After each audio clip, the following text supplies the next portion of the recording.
Welcome to the National Right to Work's weekly wrap-up for the third week of February. It has been a very busy week with action in Wisconsin, Utah, Delaware, and Illinois. In Wisconsin, a Greenwood teacher won a settlement from the National Education Association for refusing to honor her rights under Scott Walker's Act 10 and for refusing to follow constitutional disclosure requirements. Amy Anaya was repeatedly told by NEA union officials who approached her that she had to sign the union's membership form. Anaya had no desire to become a member of the union. Under Wisconsin's Act 10, most government employees have the right to refrain from paying any union dues or fees as a condition of their employment. Despite this and the union's failure to provide U.S. Supreme Court mandated constitutional protections, the school district deducted full union dues from her paychecks for the entire year. With help from National Right to Work Legal Defense Foundation attorneys, Anaya's settlement provided a refund of all her illegally seized union dues. Mark Mix, president of National Right to Work, said that this case underscores just how important Act 10 is in protecting Wisconsin public employees from forced unionism abuses such as this. In Utah, Progress Rail Services Corporation management and Machinists union officials have violated Utah's popular right to work law enacted in 1955. With free legal assistance from the National Right to Work Foundation, 4 workers, Brian Reese, James Rogers, Richard Simone, and Jason Wilson, filed their lawsuit against Progress Rail and Machinists Union. Machinists Union officials negotiated a contract with Progress Rail that gave them monopoly bargaining powers over the workplace. Included in the contract is a forced dues clause that requires all covered employees to pay union dues or fees as a condition of employment.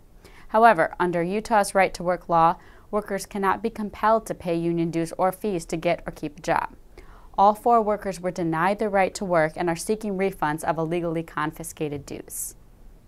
For years, Machinists Union bosses kept workers in the dark about their rights and took thousands of dollars of their hard-earned money in violation of Utah's popular right to work law, said Mark Mix, president of the National Right to Work Foundation. In Wilmington, Delaware, trash collecting can be a dirty business when Teamsters union bosses refuse to follow federal disclosure requirements. Employee Brian Overby of Republic Services, a trash collection provider, exercised his right to refrain from joining the Teamsters union, but because Delaware is a compulsory unionism state, he was still forced to pay slightly reduced union dues.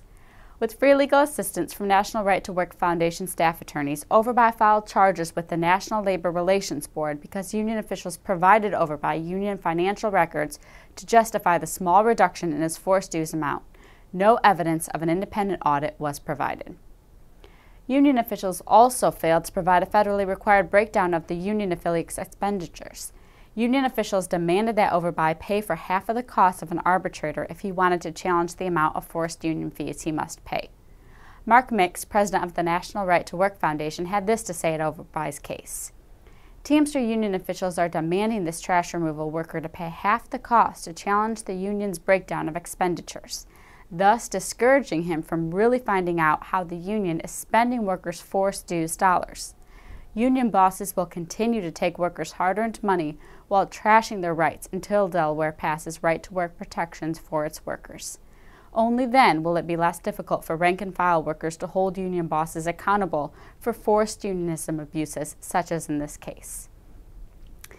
In Chicago, Illinois, with free legal assistance from the National Right to Work Foundation, 2 Riva restaurant servers, Alicia Magalan and Raul Martinez, filed the charges with the National Labor Relations Board against Unite Here and Riva Restaurant for violating their rights, forcing them to pay thousands of dollars in back union dues, and then firing them from their jobs.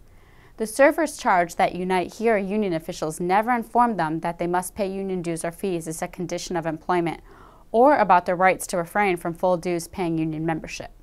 Instead, Unite Here union officials demanded that Magalan and Martinez pay full union dues dating back to 2007, a total of over $5,000.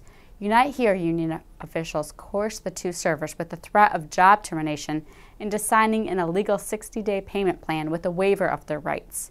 The 2 servers managed to pay off the back union dues and an additional $197 penalty.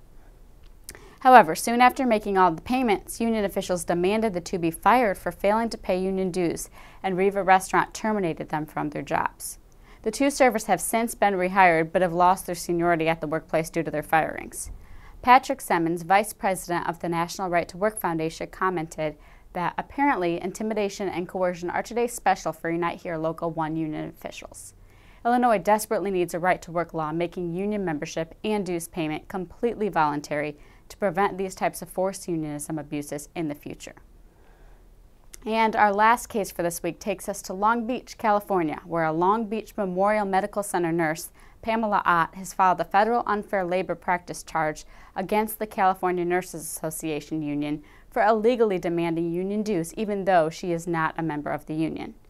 Ott resigned formal union membership in and invoked her right to refrain from paying full union dues to the California Nurses Association union. But because California is not a right-to-work state, Ott can still be forced to pay reduced dues.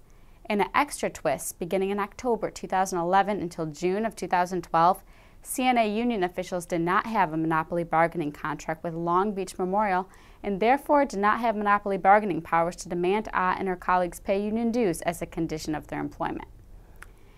Despite this contract window, CNA union officials demanded Ott pay union dues even during the time that the union did not have a contract. Mark Mix, president of the National Right to Work Foundation, warned that union bosses will continue to take workers' hard-earned money while disrespecting their rights until California passes right-to-work protections for its workers. Thank you again for interest in the National Right to Work's ongoing battle against forced unionism. Please visit nrtw.org for information about these and other cases, or to inquire about the Foundation's free legal services.